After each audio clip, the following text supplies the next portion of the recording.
Assalamualaikum warahmatullahi wabarakatuh. Perkenalkan, nama saya Kresna Aditya Sururi dari Program Studi Ilmu Komunikasi Angkatan 2020, kelas A dengan NIM 14.106.266, nomor absen 21. Kali ini saya akan mempresentasikan hasil tugas mini skripsi saya.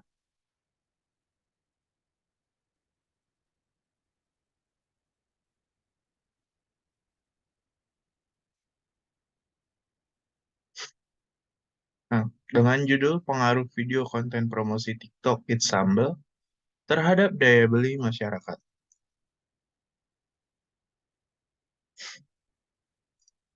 Yang pertama adalah latar belakang, yaitu sambal merupakan makanan khas yang ditemukan oleh pelayan VOC yang namanya tidak diketahui sampai sekarang.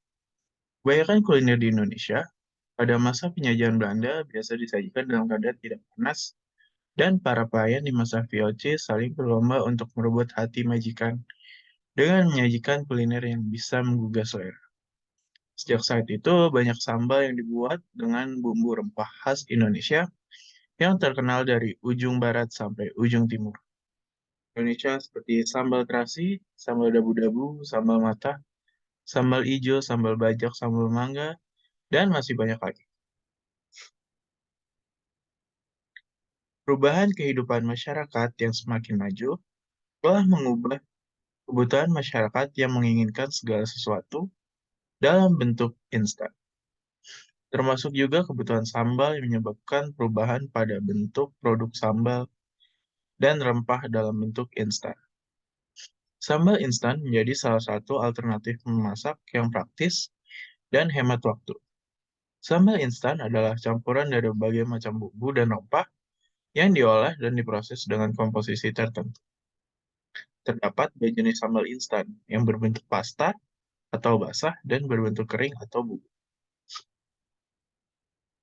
Berikutnya ini ada gambar macam-macam sambal yang ada di Indonesia. Tahun 2018 lalu, Jansen Gunawan atau kini dikenal dengan sebagai Mas Yanggun merintis usaha yang menyediakan masakan khas Indonesia dengan cita rasa khas yang disukai banyak masyarakat Indonesia. Berawal dari kecintaan Jansen terhadap sambal, akhirnya dia memutuskan membuka usaha yang menjual sambal yang diberi nama It's Sambal. Dengan moto mereka yang mengatakan garansi uang kembali 100% apabila masakannya tidak enak. Dalam websitenya juga dikatakan It's Sambal berdiri karena sebagai orang Indonesia, kami mengerti kecintaan masyarakat Indonesia terhadap sambal. Kami sangat mengerti bagaimana betenya apabila menemukan makanan enak, tapi sambalnya nggak enak. Kami sangat mengerti betapa hampanya kalau pergi keluar negeri lalu makannya tidak ada sambal. Kami sangat mengerti bahkan hanya dengan sambal yang enak, makan dengan nasi putih pun sudah cukup. Dari moto yang dituliskan pada awal bahwa ada garansi uang kembali 100% yang membuat masyarakat khususnya penggemar sambal tertarik untuk mencobanya. Selanjutnya ini ada foto, ada gambar dari Mas Jansen Gunawan atau Mas Yanggun. Nah, seiring berjalannya waktu, perkembangan teknologi dan inovasi aplikasi TikTok mulai berkembang dan mulai naik lagi penggunanya.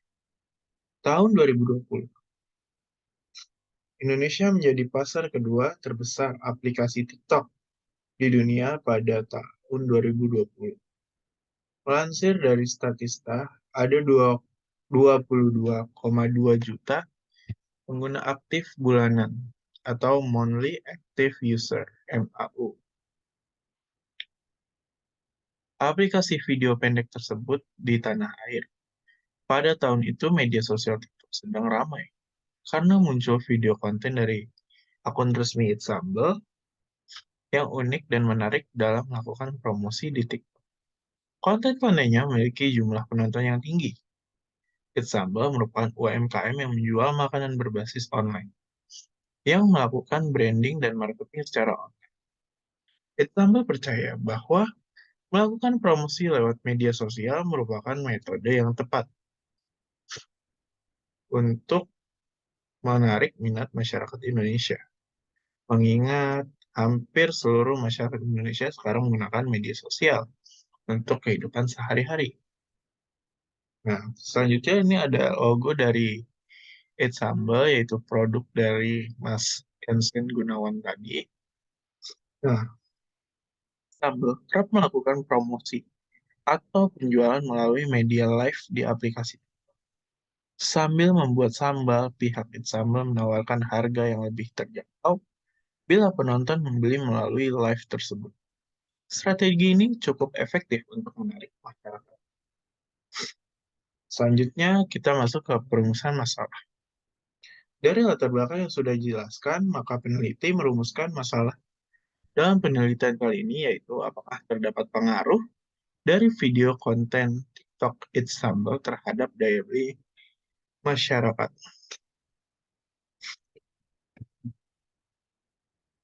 Selanjutnya ada tujuan penelitian. Dari rumusan masalah di atas, maka tujuan penelitian ini dilakukan adalah untuk mengetahui apakah terdapat pengaruh dari video konten TikTok Sambal terhadap minat beli masyarakat. Selanjutnya, manfaat penelitian. Pertama, manfaat penelitian akademis. Hasil penelitian ini diharapkan dapat bermanfaat untuk kajian ilmu komunikasi, ilmu sosial dan ilmu komunikasi, khusus di bidang periklanan. Yang kedua, manfaat penelitian praktis. Hasil manfaat ini diharapkan dapat bermanfaat bagi praktisi ilmu komunikasi dan periklanan mengenai minat beli masyarakat terhadap produk. Dan selanjutnya, kita masuk ke landasan teori. Yang pertama ada konsep. Konsep yang pertama adalah promosi. Definisi promosi adalah cara yang digunakan untuk meningkatkan penjualan produk atau jasa, yang biasanya dilakukan melalui iklan atau pemotongan harga produk. Selanjutnya ada komunikasi pemasaran. Komunikasi merupakan kunci dari adanya suatu hubungan. Dengan komunikasi membuat antar individu menjadi terhubung dan saling menukar informasi, pemikiran, dan emosi yang dimiliki individu tersebut. Komunikasi pemasaran atau marketing communication merupakan istilah dari semua fungsi komunikasi yang digunakan untuk memasarkan produk ataupun jasa. Kayak selanjutnya ada review literatur. Temukan beberapa penelitian terkait variabel yang digunakan peneliti pada penelitian ini. Beberapa penelitian tersebut antara lain. Yang pertama, penelitian yang berjudul Pengaruh Aplikasi TikTok Terhadap Strategi Penjualan UMKM yang diteliti oleh Juniko Sulis Haryono,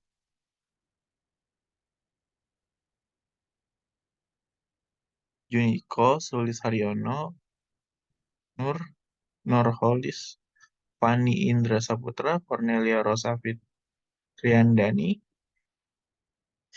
Nah, tujuan penelitian ini adalah mencari adakah pengaruh dari aplikasi TikTok terhadap strategi penjualan UMKM.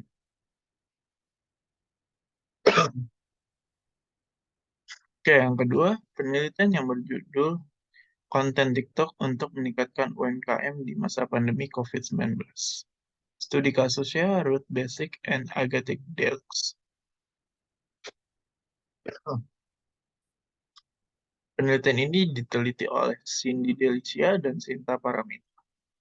Tujuan penelitian ini adalah untuk mencari tahu apakah konten TikTok dapat meningkatkan UMKM di masa pandemi COVID-19. Oke, selanjutnya ada penelitian yang berjudul Analisis Pengaruh Konten Pemasaran TikTok Terhadap Niat Beli. Studi khusus pada produk UMKM makanan. Nah, penelitian ini diteliti oleh Fajri Rahmatillah dan Dede Saifullah. Tujuan penelitian ini adalah menganalisis adakah pengaruh dari konten pemasaran di TikTok terhadap minat beli masyarakat. Munculnya internet mengubah cara perusahaan merancang, menerapkan strategi bisnis, dan mengkomunikasikan program pemasaran mereka, terutama melalui media sosial. Selanjutnya, penelitian yang berjudul Pengaruh Promosi Online melalui TikTok terhadap peningkatan penjualan produk usaha di masa pandemi COVID-19 yang diteliti oleh Nevita Yuniarti, Aprilia Ismawati, dan Afifa Nuraini. Penelitian ini bertujuan mencari tahu adakah pengaruh promosi online melalui TikTok terhadap peningkatan penjualan produk usaha di masa pandemi COVID-19. Selanjutnya, penelitian yang berjudul Analisis Pemanfaatan Aplikasi TikTok dalam meningkatkan penjualan UMKM sektor kuliner di Kota Makassar. Yang diteliti oleh Nur Afia, Muhammad Hasan, Ratnah S., dan Nur Arisa. Tujuan dari kajian ini adalah untuk mengetahui efektivitas aplikasi TikTok dalam meningkatkan penjualan UMKM bidang kuliner di Makassar.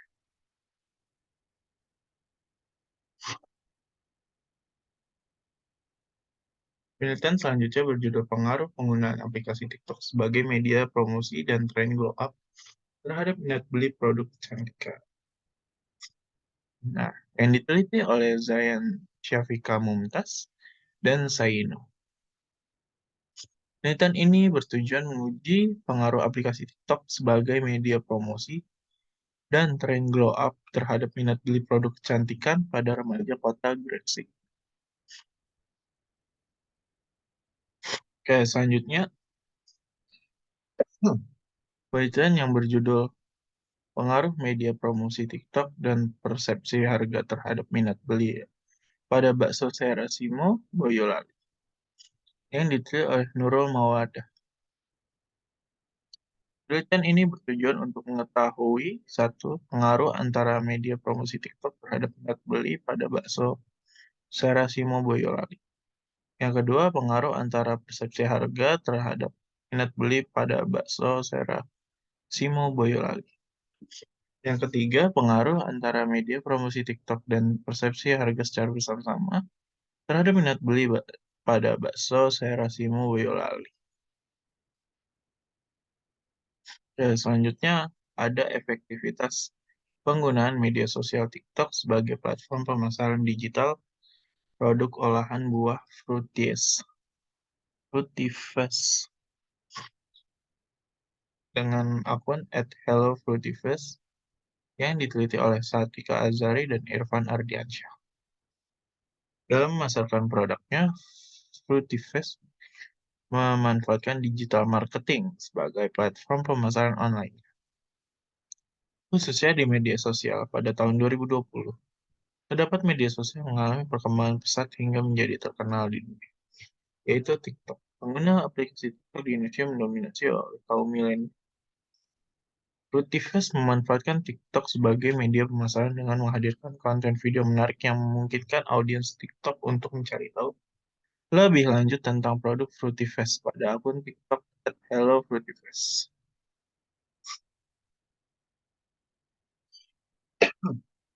Penelitian selanjutnya berjudul Pengaruh Media Sosial Marketing TikTok terhadap Minat Beli Online di Shopee, yang diteliti oleh Frida Eka Setianingsih dan Fauzan Aziz.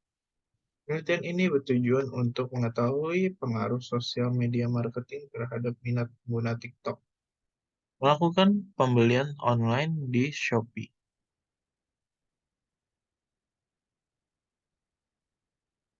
Oke, selanjutnya kita masuk ke variabel X dan Y.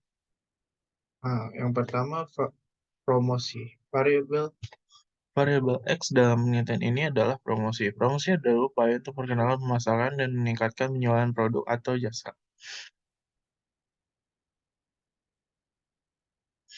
Oke, selanjutnya ada daya beli. Variabel Y dalam penelitian ini adalah daya beli. Daya beli adalah kemampuan seseorang atau masyarakat dalam membeli barang atau jasa dengan uang yang dimilikinya. Daya beli dipengaruhi oleh berbagai faktor seperti tingkat harga, barang atau jasa, pendapatan individu dan masyarakat, inflasi, dan faktor-faktor ekonomi lainnya. Nah, model penelitiannya adalah dari promosi, mempengaruhi daya beli. Oke, selanjutnya ada hipotesis teori. Hipotesis teori dari penelitian ini yang menggunakan promosi konten TikTok dapat mempengaruhi daya beli masyarakat. Biasanya ada metode penelitiannya itu yang pertama paradigma penelitian. Penelitian ini berbasis metode eksperimen yang dapat diartikan bahwa penelitian ini menggunakan metode kuantitatif.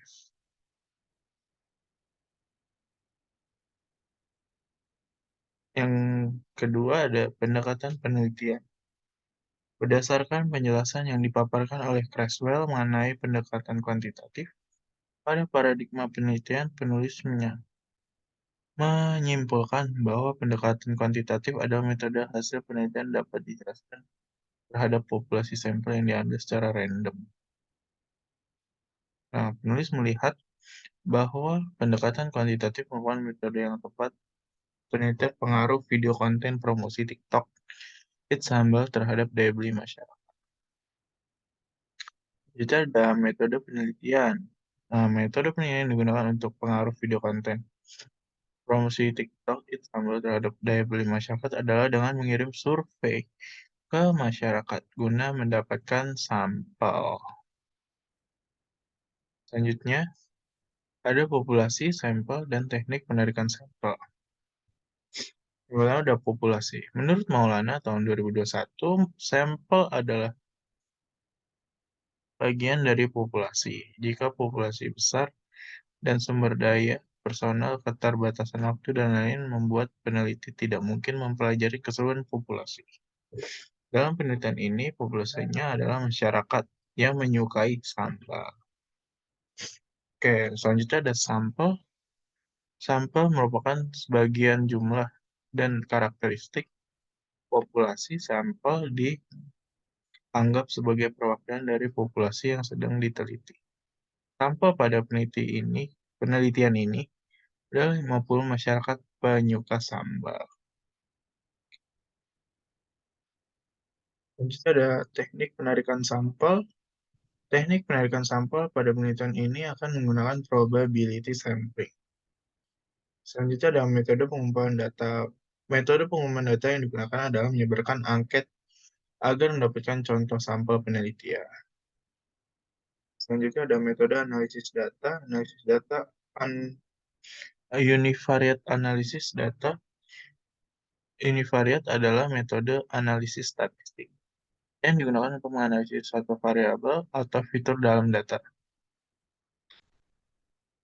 Selanjutnya ada analisis data bivariat.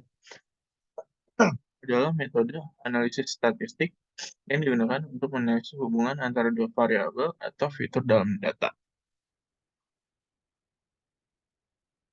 Selanjutnya ada keterbatasan dan kelemahan penelitian. Oke, pertama keterbatasan penelitian pada saat ini penulis memiliki banyak sekali keterbatasan, sehingga membuat penelitian ini kali ini belum sepenuhnya maksimal. Peneliti akan banyak mencari dan mempelajari sesuatu yang berkaitan dengan penelitian yang akan dituju. Oke, kelemahan penelitian ini pada saat ini penulis memiliki banyak sekali kelemahan. Salah satu di antaranya adalah saat ini peneliti merupakan seorang mahasiswa yang masih memiliki pengetahuan yang terbatas. Oke, oke, sekian dari saya. Kurang lebihnya mohon maaf karena manusia adalah tempatnya salah. Mohon maaf. Oke, Assalamualaikum warahmatullahi wabarakatuh.